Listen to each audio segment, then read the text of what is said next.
مولانا محمد مبارک وسلم صلاۃ و سلام علیک یا سیدی یا حبیبی یا رسول اللہ۔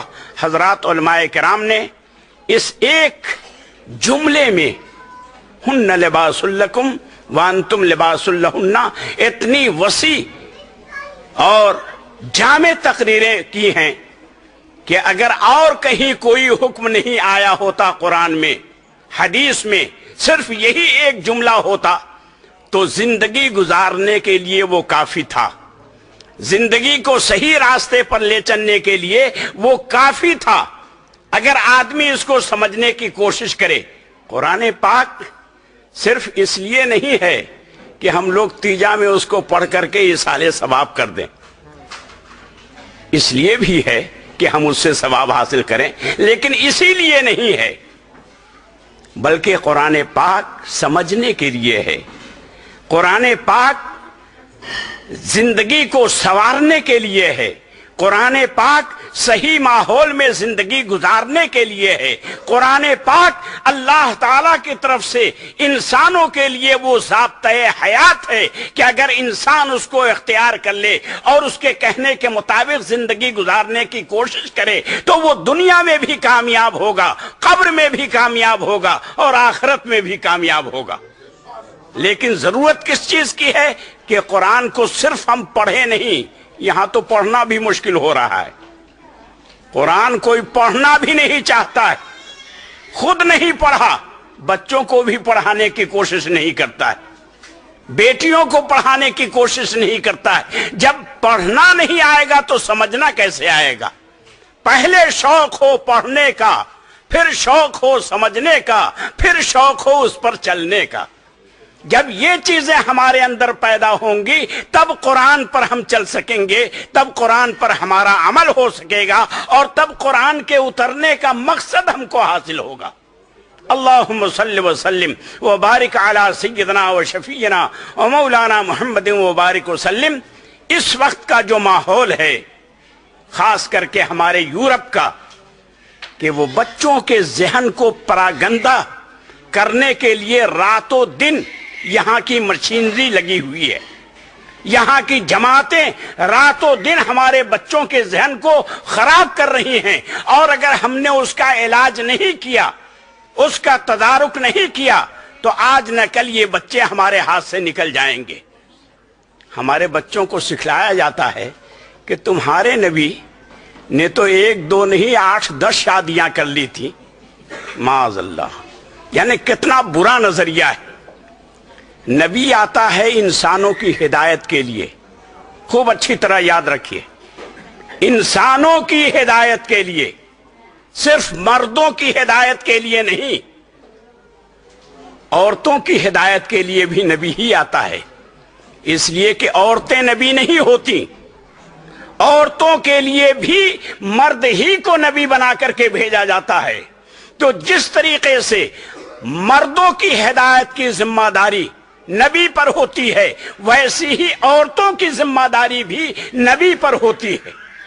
اب اگر نبی عورتوں کے درمیان جا کر ان مسائل کو بیان کرے جو عورتوں کے لیے خاص ہے، حیض کتنا دن آئے گا، استحاضہ کس کو کہتے ہیں، استحاضے کا رنگ کیا ہوتا ہے، حیض کی مدت کیا ہوتی ہے، حیض کے خون کہاں سے نکلتے ہیں، استحاضہ کا خون کہاں سے جاری ہوتا ہے، اگر ان مسئلوں کو کوئی مرد جا کر کے عورتوں کی جماعت میں بیان کرے تو وہی عورتیں آج نہیں کل وہ کہیں گی کہ یہ بے حیا ہو گیا ہے، یہ بے شرم ہو گیا ہے۔ ایسی ایسی باتیں وہ مردوں عورتوں کے درمیان آ کر کے کرتا ہے۔ تو ضرورت اس بات کی ہوتی ہے کہ عورتوں کو عالمہ بنایا جائے، عورتوں کو صحیح تعلیم دین کی دی جائے اور عورتوں کو مسائل بتائے جائیں۔ جب عورتیں صحیح مسئلہ جانیں گی تب ہی دوسری عورتوں کو صحیح راستے پر لا سکیں گی، صحیح دین بتا سکیں گی۔ نبی کریم صلی اللہ علیہ وسلم نے ضرور نکاح فرمایا، 8 10 11 12 نکاح فرمایا، لیکن کب فرمایا اور کیوں فرمایا؟ آدمی کے اندر نفسانی قوت 18 سال سے لے کر 50 52 سال تک رہتی ہے، نفسانی قوت۔ زوروں پر 18 سال سے لے کر 50-52 سال کی عمر تک رہتی ہے اور اس کے بعد وہ کمزور ہونا شروع ہو جاتی ہے، یہاں تک کہ 60 سال کی عمر میں اس کے اندر سے وہ قوت ختم کر دی جاتی ہے۔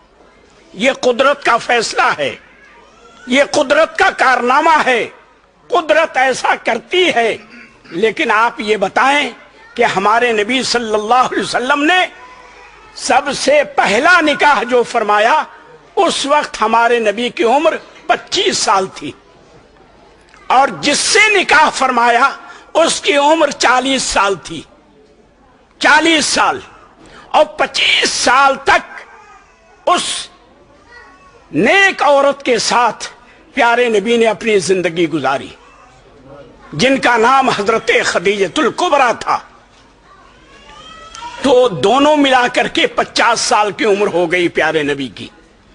50 سال عمر ہو جانے کے بعد حضرت خدیجہ الکبریٰ کا انتقال ہوا، ان کا وصال ہوا۔ پھر اس کے بعد سالوں بغیر نکاح کے آپ رہے۔ جب آپ پر زور دیا گیا کہ آپ کوئی نکاح فرما لیں